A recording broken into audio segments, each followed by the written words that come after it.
When we encounter someone who's in suffering, it's often hard to know how to respond if we don't have answers to the reason why they are suffering. In my job, I often hear very sad and traumatic stories, and I often don't know how to answer or what to say. In this video, I will share 4 ways I've learned to respond when I don't have the answers. And I will also share a song I wrote for one of my street entrenched friends when I didn't know what to say to his suffering. One day at work, I was talking with a young adult, and he was sharing with me about his childhood and a traumatic event that happened. And he just looked at me and he said, "That's why I stopped believing in God." And at that moment, I had no answers. I had no clue what to even say to him. What was I to do? One thing I've learned when people are suffering is that what they really need is just for someone to be present and to listen to them. I know for me and others that when I'm suffering, what I want more than anything is just to be known and seen and not fixed. And I think the best way people can do that is through listening. Back in 2017, I had an opportunity to go to a refugee camp in Malawi with some of my friends, and one of my friends and I sat with about 50 women, one at a time, and they would share their stories about horrific abuse, slaughter, and unimaginable things. And my friend and I would just sit and listen to them, and after they were done sharing, we would ask the Creator for just a word of how He saw them, and it was just so beautiful what we would hear. And by the end of our time there was a dramatic shift in the atmosphere and just in how the women were acting. And it was just so crazy to think that just sitting and listening to them and valuing their pain, but also giving them just some hope of how they are seen by the Creator, dramatically changed them.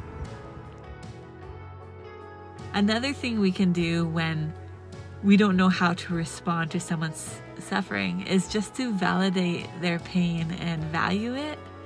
It's so often that people try to comfort a person by saying someone else has it worse off or they had it worse off, and almost like one-upping their suffering. But usually what that does is it doesn't comfort. It actually belittles the person's pain and can cause them to belittle their own pain or just be silent and not say anything or get mad. But I think that when we can value someone's pain, it can actually help comfort them and help them start walking towards healing. I think another way to respond when you don't have the answers is just to be honest and admit that you don't have the answers. I think it brings authenticity and humility, which can build trust and bring more comfort. I think it's really hard when someone tries to give all these answers and fixes things when they don't really know what they're talking about. For example, I struggled with singleness for many years, and I would sometimes have people say, "Oh, Amber, you just need to do this and this and this, and if you are like this, then this will happen." And I'm like, "Well, for one thing, how long have you been single?" And they're like, "Oh, like I was single for like a year when I was like 18. I'm like, "Okay." And it was so much harder for me to receive any type of input or advice from someone who hasn't walked the same journey as me. But when someone would just admit that they didn't know what I was going through, it actually brought a lot more comfort to me, and I was actually more open to hear what they had to say after that. When that young man told me that he stopped believing in God after this horrific chain of events happened to him, I had no words. I went home and I got on my knees and just started crying out to the Creator. And I started thinking about this one lady I met whose name is Jenny Jessen, and she wrote a book called The Lucky One, and in that book she talks about her journey through sex trafficking, but how the Creator met her in all of those times, and how Jesus came and He would come and weep with her and be with her. And I was thinking about her and I was just praying, and I just saw this picture of the Creator coming to this young man. So I just got my guitar out and I wrote the song I'm about to share here. And this leads to the last point that I will share after the song. I don't know why you have been through all you've been through, but I know He came to carry your pain. I don't know why you didn't hear Him when you cried, but I know He's there and that He cares. If you could go back in time and open your eyes, you would see He was right there by you.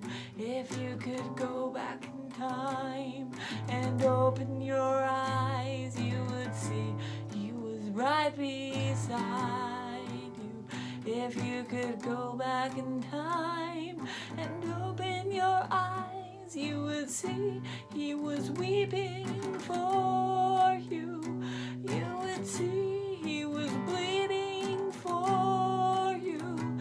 You would see He was reaching for you.